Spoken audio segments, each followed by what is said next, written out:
Arvin Tolentino spotted kasama na ng SMB Boys.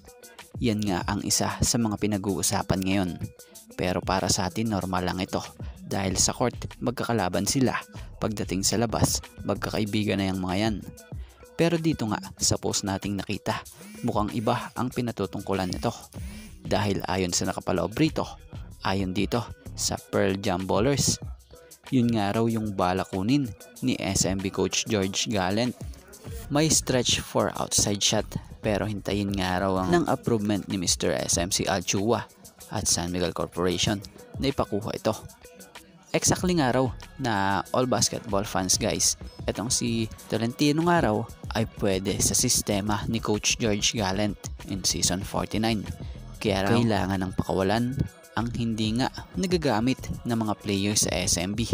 So sa SMB nga raw, di umano maaaring tatlo dyan ang pakawalan like Manuel dahil na nga raw sa pabalik-balik nitong injury.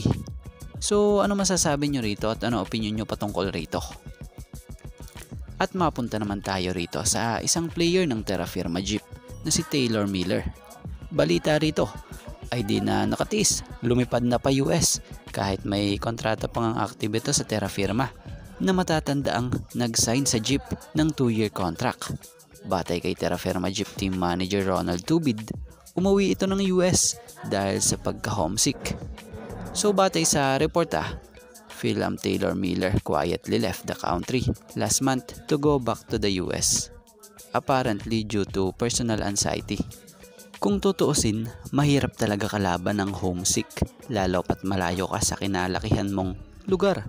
Si Taylor Miller ay produkto ito ng Westminster College kung saan itong si Miller ay ang number 12 overall pick nga ng Jeep sa nakaraang draft sa PBA. May taas itong 6'2" at sobrang athletic rin na manlalaro ito. So about nga kung sa pagbabalik nga raw ba nito or kung magbabalik nga raw ba ito dito sa bansa at sa Terra Firma Jeep, batay sa latest report, depende pa nga raw. Kaya naman, kung tutuusin sayang din talaga itong si Taylor Miller Magaling din ito Kaya lang iba talaga kalaban ng homesick or anxiety. So sana kung sakaling bumalik ito sa Jeep, kung sakali sana naman mas mabigyan naman rin siya ng mas mahabang playing time. Dahil since nga kinuha siya ng Jeep, madalas sobrang kakarampot lang na minuto ang nakukuha niya rito. At about naman tayo rito sa SMB player na isa sa kilalang YouTube sensation na si Kit Jimenez. Marami ang nagtatanong kung may chance nga raw ba itong maging parte ng SMB ngayong conference dahil sa nasa sa injured list pa nga rin ito matapos ang masaklap nitong injury sa braso.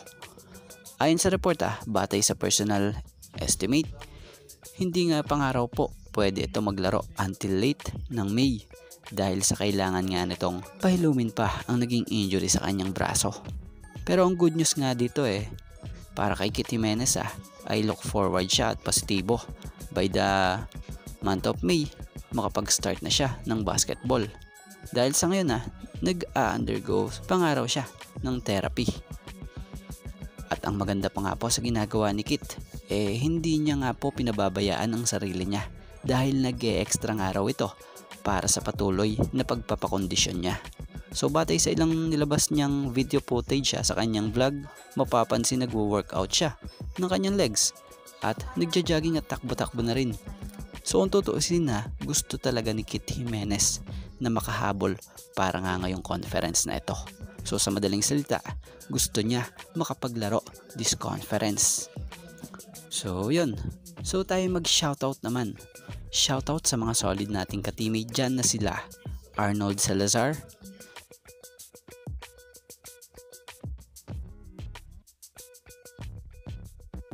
Eduardo Monsales,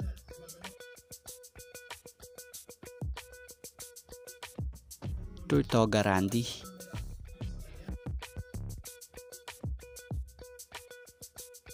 Majanelli Abarando,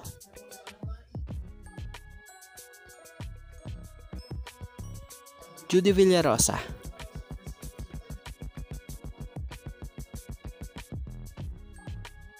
Romeo Conchada,